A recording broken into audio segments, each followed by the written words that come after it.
Donc le gouvernement de M. Fillon vient de démissionner.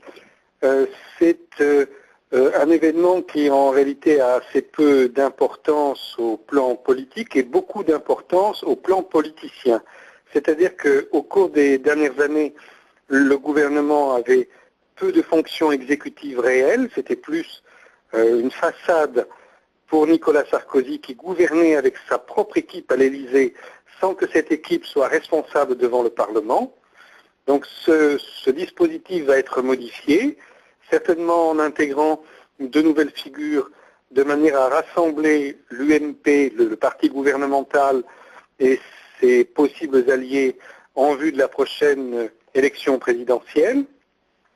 Mais cela ne changera rien sur la politique entreprise par Nicolas Sarkozy, puisqu'elle est entreprise, encore une fois, par son équipe à l'Élysée et non pas par le gouvernement qui a été ou qui sera. Alors, dans cette stratégie de Nicolas Sarkozy pour réunir ses troupes avant la présidentielle, il faut avoir en tête que cette stratégie vise à éviter que quelques-uns des principaux leaders de son parti ne rejoignent Dominique de Villepin. En fait, c'est ça le véritable enjeu, qu'il n'y ait pas de capacité de dissidence dans son camp.